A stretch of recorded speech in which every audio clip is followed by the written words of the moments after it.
All right. Hello, hello, hello. Welcome to the very first inaugural episode of the Poet Speaks podcast, hosted by your very own myself, me, Amanda Eke. So, this is the very first podcast episode of the Poet Speaks. And it is pretty crazy talking into a mic and just talking to yourself, but you all will get to hear my beautiful, beautiful voice for the next couple minutes. Well, a little bit about what this podcast is. Um, the Poet Speaks. Why that name? People have asked. Why did I decide to title it this as the title? What does that name mean? Well, the name comes from myself. So my name is Amanda Ndidika Eke. I'm a Nigerian American spoken word artist. I'm a filmmaker. I'm a teacher. I'm an educator.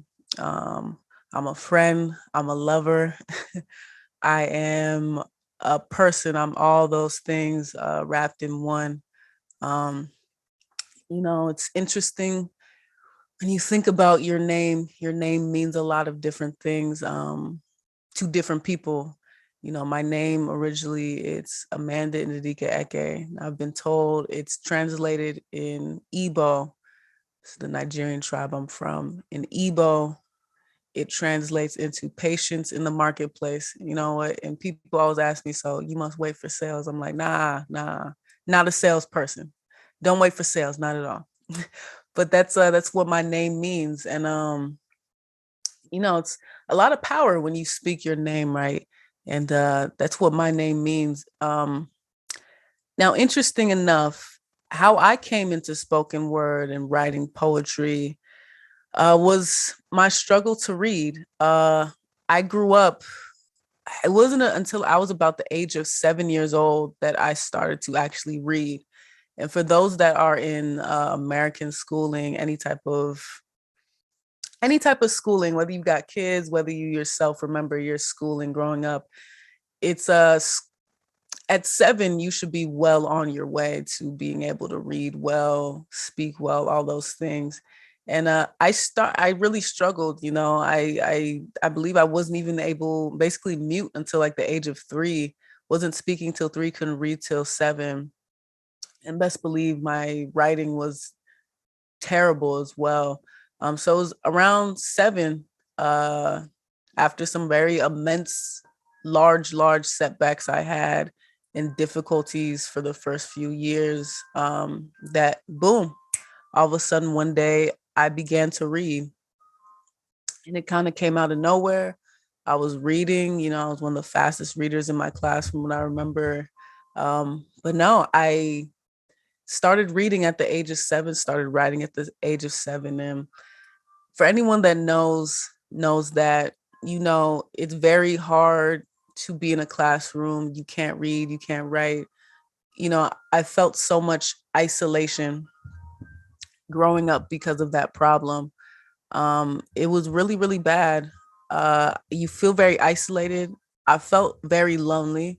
I felt a lot of things, and that was a tough, tough time. When all your other classmates and peers, they can do this simple skill, even I remember to this day, actually, you all, like, I remember being in kindergarten and the teacher handing me out Valentine's Day cards. Y'all remember when you'd have Valentine's Day cards and you'd bring them to the whole class and you give them to each student? I remember to this day the teacher giving me these Valentine's Day cards to put in people's goodie bags. And I remember she said, okay, man, to put these in people's goodie bags. They're Valentine's Day cards. And I remember looking at the cards and just being like, okay. And I remember just throwing them in random people's cards.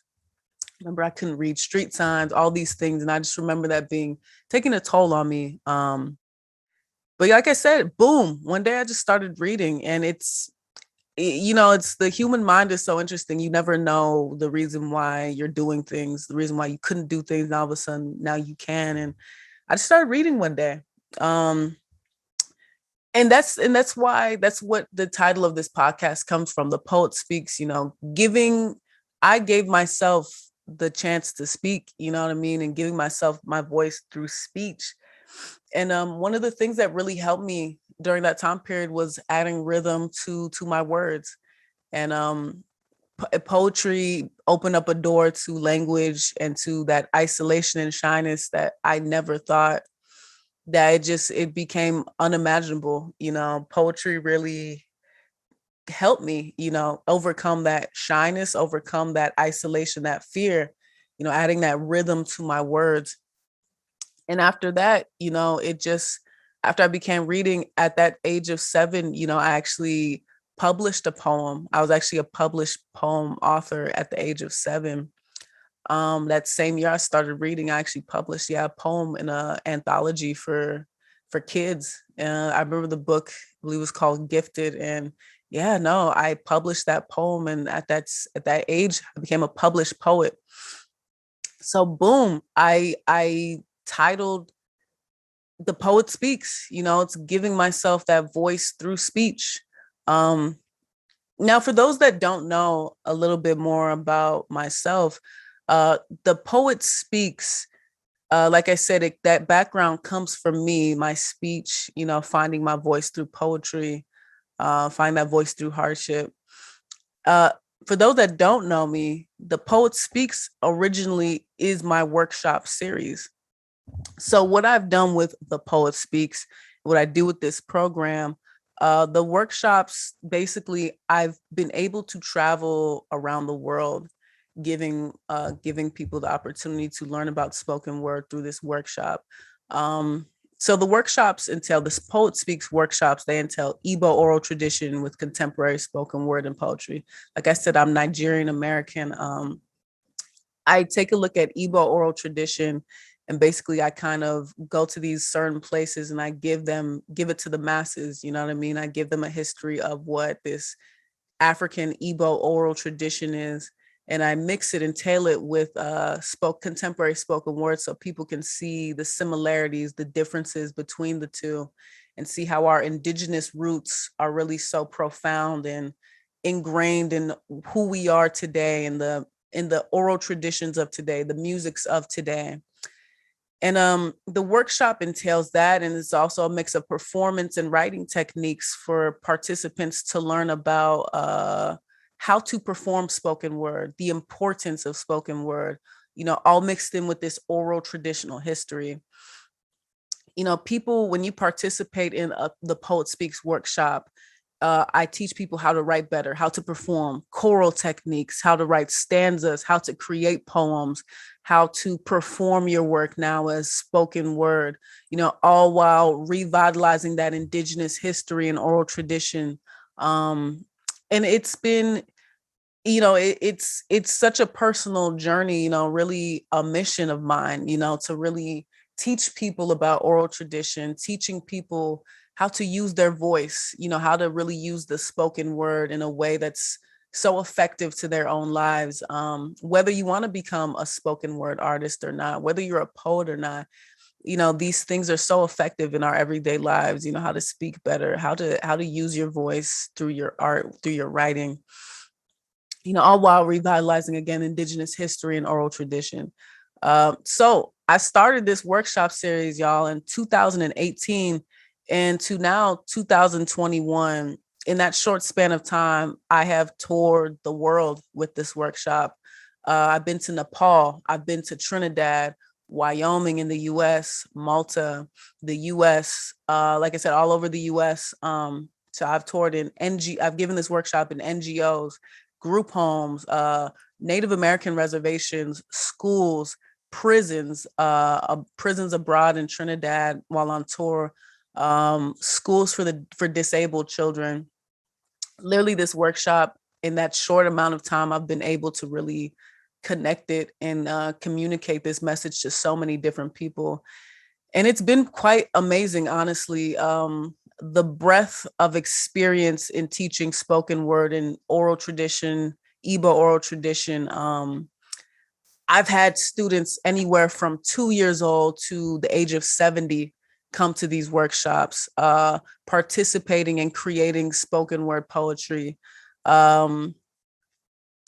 mean, it's honestly, it's been quite an amazing experience. And I think to even just say that what I've been able to do with this workshop, The Poet Speaks, in just this short amount of time, really uh, 2 solid years. And that's just pandemic hitting in 2020, 2 solid years. And then even within the pandemic, taking it virtually, doing these workshops virtually for different people. Uh, it's an amazing thing. It really is an amazing thing. And you really look at how, um, honestly, I look at it as I live such a privileged life as an artist. To be able to share your art is truly a privilege. And I've been so honored to be able to share the space with all the participants in my workshops over the years. And, shout out to all of you. For those of my folks that have came to my workshop that are listening now, I thank you from the bottom of my heart. It's been my dream to be able to do that and to share oral traditions and teach and learn and communicate and share space about spoken words. So, thank you to everyone that's ever came through to those workshops. And for those that want to bring this to your own spaces and places, my contact info obviously is down below, as hopefully things wind up for this pandemic. I can begin to travel more and more to spread this message of spoken word. But yeah, man, the breadth of just the gravity of just being able to bring this message of, again, oral traditions, spoken word, and teaching people about that worldwide. It's just been absolutely amazing. And yeah, that is what the Poet Speaks workshops was based on, which again is the title of this podcast. But let me tell y'all a little bit. Uh, while teaching this workshop worldwide, I also was able to and have been able to develop as an artist. And, I've branched out into different mediums of retrieving and creating oral tradition. I've now performed worldwide as a spoken word artist, whether I going on tour, went on tour in Trinidad and Tobago, had some performances there, went on tour in Nepal, headlined a festival there, performing in Wyoming, performances all over, being able to perform my pieces of spoken word worldwide, as well as different mediums of creating music. Being in Malta, I released my first ever uh, rap and spoken word album. The good friend of mine, Perry, shout out to you, Perry. But it's both in English and Greek. You can listen to that on my website as well. Helping to create NGOs, in Malta when I lived there for the year. Helped to create an NGO that basically gave voice to performers in Malta that were doing hip hop and all those things, through an NGO created through the help of an NGO called Spark 15 out in Malta, producing for people that were trying to make different types of mediums with hip hop. As well as, kind of the latest venture, which is filmmaking. I had recently created a film based off of oral tradition called Bidla, basically based off of hip hop artists in Malta who are combining hip hop with Maltese folk music. So Maltese folk music called Ana, combining the oral tradition, the older oral tradition of Ana, which is Maltese folk music, and hip hop to create this whole new genre on the island of Malta. And I recently made a film off of that, called Bidla. And that film, honestly, it did very well. It's doing very well. Actually premiered at the John F. Kennedy Center's Reel to Reel Film Festival. And actually a segment of the film is now archived at the John F. Kennedy Center.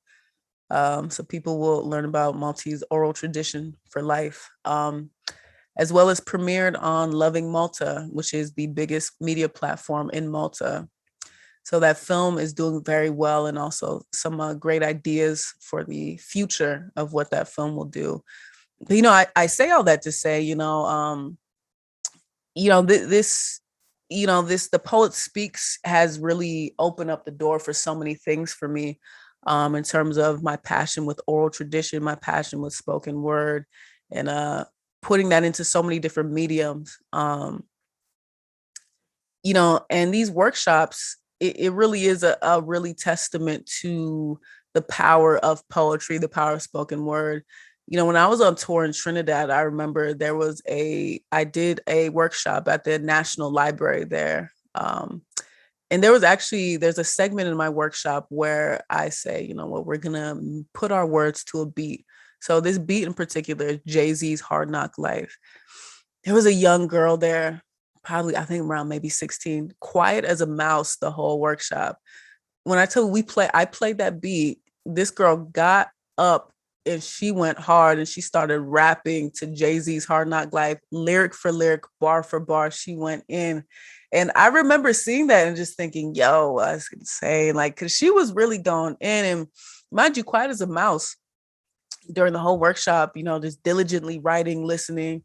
When she got out there, she performed with didn't even skip a beat. She was A1. And it's kind of moments like that that always take you back to like this idea of how this medium of poetry, this medium of spoken word is so prevalent. And it's everyone is a writer in their own way, everyone is a performer in their own way, just finding different ways to communicate that. And just to see her get up, get out of that comfort zone, get out of that shell, and just really go hard was just an amazing thing to see. But I was thinking, all throughout quarantine, all throughout just so much time passing, I thought to myself, this workshop has been so successful. What how else can I kind of bring spoken word to the world? And I thought, what, let me create a podcast. You know what I mean? Well, why not create a podcast? What can this look like if me, the spoken word artist, the poet, right? The poet that's speaking, how about I turn it on other poets? How can I talk to other people that are engaging in spoken word? Let's speak to them. And that's where this podcast came from. I've traveled now worldwide. I've seen the power of spoken word. I've seen the power of poetry and people of all ages. This experience, like I said, this breadth of teaching oral tradition, teaching spoken word, right? And I've seen the impact of it. Why not bring it to a different platform, which is streaming services worldwide? And I want to create a platform to speak on spoken word poetry and oral tradition. You know what I mean? It's now, instead of traveling on a workshop, let me speak to it on the platform of a podcast. And that's what this platform is, the spoken word poetry podcast. It's the Poet Speaks.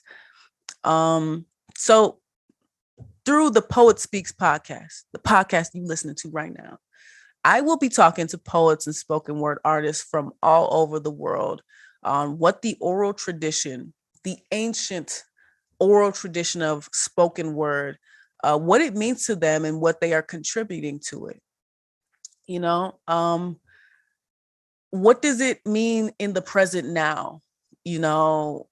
Talking to these different artists, we're breaking bread, we're sharing in culture through spoken word. We're talking to people worldwide, not just the US, people in Japan, people in Singapore, people in Nigeria, people literally all over the world. This genre of art today is being engaged by people all over the world. The oral tradition, the spoken word. And I'm telling you all, it is one of the strongest and most values respected streams of human consciousness. The voice, our speaking, our language, what are we saying? How are we saying it? These things are all done through the spoken word, and I personally use spoken word and oral poetry to revalorize, indigenous voices in our languages. That had been the purpose of the Poet Speaks workshop. And I want to get to know people using it in their own way. Spoken word is such a powerful tool. And I want people to see that. I want people to hear it. I want people to listen to it, whether you're on your way to work, whether you're on your way to the doctor's office, whether you're just chilling at home. You know, this podcast is a way for us to understand spoken word, give voice to spoken word, oral tradition, oral poetry. What are people saying? Why are they saying it? Why do people need to get their words out? You know, I want people to truly realize spoken word is such a powerful tool. Our human voices are such a powerful tool. You know, what we're saying, how we're saying it, who we're saying it to. And again, why do we need to get our words out? So, that being said, we are going to take you on this journey. Come with me. You're going to see where we go, who I talk to, places we're going to explore together, new people we will meet all through the spoken word. And everybody, this is the Poet Speaks podcast.